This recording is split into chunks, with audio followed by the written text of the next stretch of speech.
आज सकाळी आपल्या राज्याचे लाडके उपमुख्यमंत्री आमच्या सर्वांचं दैवत आदरणीय दादांचे निधन झाल्याचं आम्हाला बातमी समजली आणि पूर्ण महाराष्ट्र पोरका झाला। फार महाराष्ट्रावरती कधीही भरून न येणारी हानी झालेली आहे।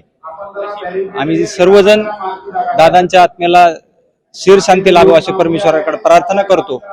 महाराष्ट्र आणि पुणे जिल्ह्याचं एवढं मोठं नेतृत्व पुन्हा कधी होणे नाही।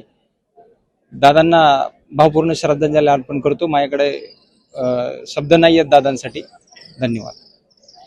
दादांचे काम करण्याची पद्धत बघितली दादा वेगळी होती आणि दादांना मी अतिशय जवळून कॉलेजला, मी याच विद्याप्रतिष्ठानचा विद्यार्थी आहे। अगदी कॉलेजला असल्यापासून मी दादांना ओळखतो।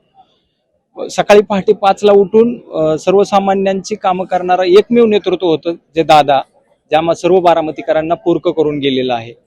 अतिव दुःख आहे, पूर्ण जिल्ह्याला दुःख आहे, पूर्ण महाराष्ट्राला दुःख आहे।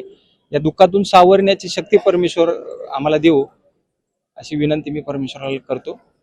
दादा परत या, आम्हाला तुमची गरज आहे असं परमेश्वराला विनंती करतो। बातमी म्हणजे थोडक्यात